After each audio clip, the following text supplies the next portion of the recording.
اعوذ باللہ من الشیطان الرجیم ان المنافقین یخادعون اللہ وهو خادعهم وإذا قاموا إلى الصلاة قاموا كسالى يراءون الناس ولا يذكرون الله إلا قليلا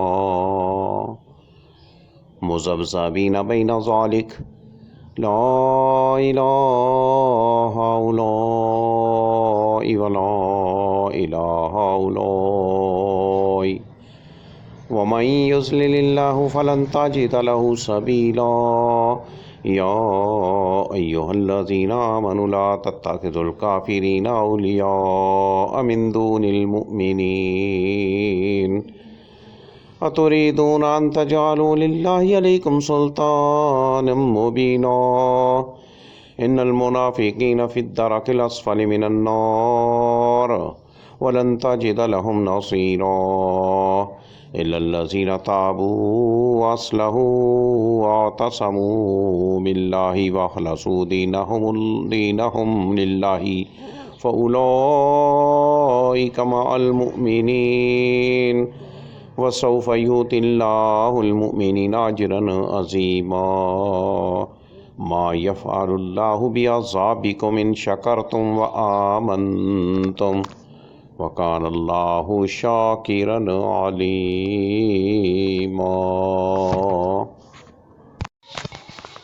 ان المنافقین یخادعون اللہ وهو خادعهم، بے شک منافق اللہ سے چال بازیاں کر رہے ہیں اور وہ انہیں اس چال بازی کا بدلہ دینے والا ہے۔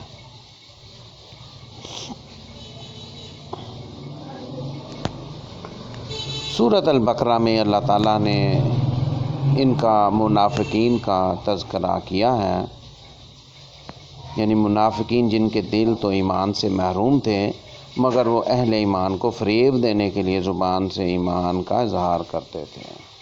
اللہ تعالیٰ نے فرمایا کہ وہ نہ اللہ کو دھوکہ دینے میں کامیاب ہو سکتے ہیں کیونکہ وہ تو سب کچھ جانتا ہے، اور اہل ایمان کو مستقل فریب میں رکھ سکتے ہیں کیونکہ اللہ تعالیٰ وحی کے ذریعے سے مسلمانوں کو ان کی فریب کاریوں سے آگاہ فرما دیتا تھا۔ یوں اس فریب کا سارا نقصان خود انہی کو پہنچتا ہے کہ انہوں نے اپنی عاقبت برباد کر لی اور دنیا میں بھی رسوا ہوئے۔ مزید سورۃ البقرہ میں اللہ تعالیٰ نے فرمایا یخادعون اللہ والذین آمنوا وما یخدعون الا انفسهم وما یشعرون، وہ اللہ تعالیٰ اور ایمان والوں کو دھوکہ دیتے ہیں لیکن دراصل وہ خود اپنے آپ کو دھوکہ دے رہے ہیں مگر سمجھتے نہیں۔ فی قلوبہم مرض فزادہم اللہ مرضا، ان کے دلوں میں بیماری تھی اور اللہ تعالیٰ نے انہیں بیماری میں مزید بڑھا دیا۔ بیماری سے مراد وہی کفر و نفاق کی بیماری ہے جس کی اصلاح کی فکر نہ کی جائے تو بڑھتی چلی جاتی ہے۔ اسی طرح جھوٹ بولنا منافقین کی علامات میں سے ہے جس سے اجتناب ضروری ہے۔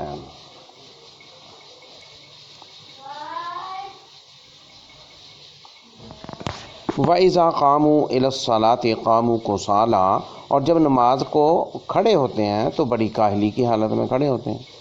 نماز اسلام کا اہم ترین رکن ہے اور اشرف ترین فرض ہے، اور اس میں بھی کاہلی اور سستی کا مظاہرہ منافقین کرتے ہیں کیونکہ ان کا قلب ایمان، خشیت الہی اور خلوص سے محروم تھا۔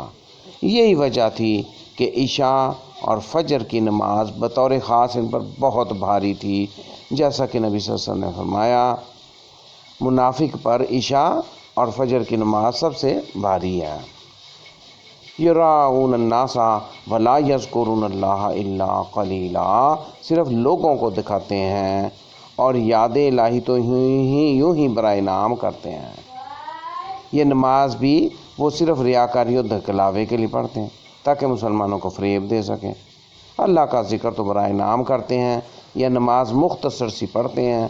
جب نماز اخلاص، خشیت الہی اور خشوع سے خالی ہو تو اطمینان سے نماز کی ادائیگی نہایت گرام معلوم ہوتی ہے، جیسا کہ سورۃ البقرہ سے واضح ہے۔ حدیث میں نبی صلی اللہ علیہ وسلم نے فرمایا یہ منافق کی نماز ہے، یہ منافق کی نماز ہے، یہ منافق کی نماز ہے کہ بیٹھا ہوا سورج کا انتظار کرتا رہتا ہے یہاں تک کہ جب سورج شیطان کے دو سینگوں کے درمیان طلوع کے قریب ہو جاتا ہے تو اٹھتا ہے اور 4 ٹھونگے مار لیتا ہے۔ صحیح مسلم شریف۔ مذبذبین بین ذالک لا الہ الا ولا الہ الا، وہ درمیان میں ہی معلق ڈگمگاتے رہتے ہیں، نہ پورے ادھر ہوتے ہیں اور نہ پورے ادھر، ان کی طرف اور نہ صحیح طور پر ان کی طرف۔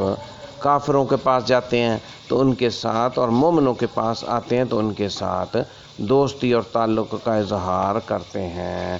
ظاہر اور باطن وہ مسلمانوں کے ساتھ ہیں نہ کافروں کے ساتھ، اور بعض منافق تو کفر و ایمان کے درمیان متحیر اور تذبذب کا ہی شکار رہتے ہیں۔ نبی کریم صلی اللہ علیہ وسلم کا فرمان ہے منافق کی مثال اس بکری کی طرح ہے جو جفتی کے لیے 2 ریوڑوں کے درمیان متردد رہتی ہے، بکرے کی تلاش میں، کبھی ایک ریوڑ کی طرف جاتی ہے کبھی دوسرے کی طرف۔ صحیح مسلم شریف۔ وَمَن يُضْلِلِ اللَّهُ فَلَن تَجِدَ لَهُ سَبِيلًا، جسے اللہ تعالیٰ گمراہی میں ڈال دے تو اس کے لیے کوئی راہ نہ پائے گا۔ یا ایھا الذین آمنوا لا تتخذوا الکافرین اولیاء من دون المؤمنین، اے ایمان والو مومنوں کو چھوڑ کر کافروں کو دوست نہ بناؤ۔ اتریدون ان تجعلوا للہ علیکم سلطانا مبینا، کیا تم چاہتے ہو کہ اپنے اوپر اللہ تعالیٰ کی صاف حجت قائم کر لو؟ یعنی اللہ نے تمہیں کافروں کی دوستی سے منع فرمایا ہے، اب اگر تم دوستی کرو گے تو اس کا مطلب یہ ہے کہ تم اللہ کو یہ دلیل مہیا کر رہے ہو کہ تمہیں بھی سزا دے سکے، یعنی معصیت الہی اور حکم عدولی کی وجہ سے۔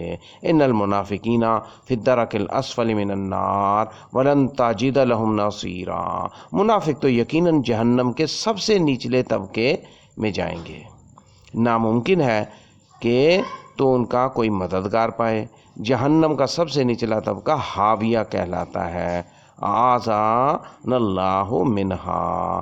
منافقین کی مذکورہ عادات و صفات سے ہم سب مسلمانوں کو اللہ تعالیٰ محفوظ فرمائے۔ الا الذین تابوا واصلحوا واعتصموا باللہ واخلصوا دینہم للہ فاولئک مع المؤمنین۔